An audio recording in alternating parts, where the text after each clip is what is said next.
Well, if you have a side hustle and you're working and you're trying to start a business, don't quit the job.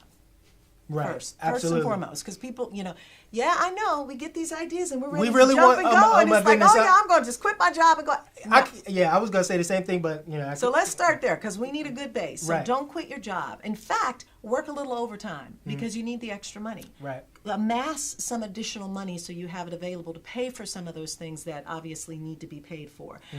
Beyond that, it becomes, okay, so how can I creatively, whether it's crowdfunding, and we certainly know there are lots of ways that you can crowdfund to raise money for a particular project, developing corporate sponsorships and sponsorships with other companies that may want to come on board and either lend you resources, in-kind resources and or money available if that's possible. You can ask for loans. The other thing is that, I am a huge believer in living debt-free. I've been debt-free for many years. And so while I use credit cards, I pay them off. But I will say that early times, sometimes if you've got a card that has money and you need to make a purchase for your business, make it. That's an investment. You can write that off. Don't sit around and say, I don't have the money available, when in fact you do. I'm not a big believer in dipping into your 401k if there's money there. But you either have that as a means, if you truly believe in what your business is, if you truly believe that you need this money and funding to go forward,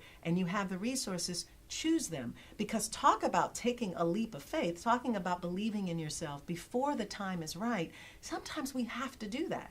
The other thing that will do is, I bet you'll get into hustle mode, right? Oh, yeah. I bet you'll work a lot harder then, right? Oh, absolutely. You got something on the line now. You got something on the line. And I think oftentimes people just don't feel like they have enough on the line. So that's why people give up so quickly, because they don't have anything to lose or anything to risk. And in that really lies the true potential for greatness.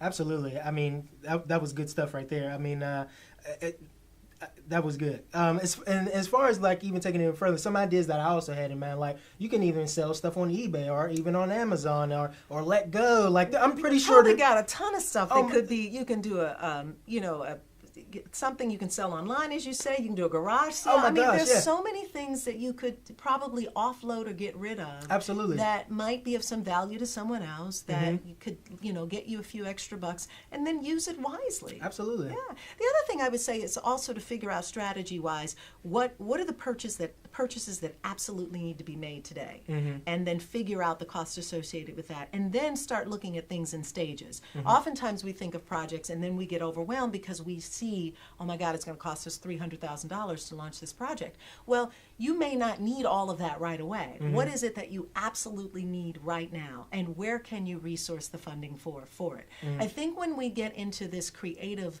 thinking of asking ourselves questions like, where can it come from? What else can I do? Where else can I turn? As opposed to looking at what is temporarily and then being blocked and sidetracked. It's like you've got to be much more creative, because that's the mind of an entrepreneur anyway, right? Absolutely. Yeah. And I know even for myself, I mean, another thing that people can do is just cut expenses. I know for myself, I'm fine with eating ramen noodles for a couple years to get to to get to the goals that I really want. Absolutely. I mean, because it's the payoff in the long run. I mean, to be able to do some of those things. I mean, maybe live in an apartment or something smaller, or something that you're not living above your expenses. Yeah, I for a long time subscribed to nearly everything Dave Ramsey used to say about living. I love Dave Ramsey. I love him, and really for me that totally changed personally the way that I looked at money and being debt free. But he has a quote. He says, "Live like no one else, so later you can live like no one else."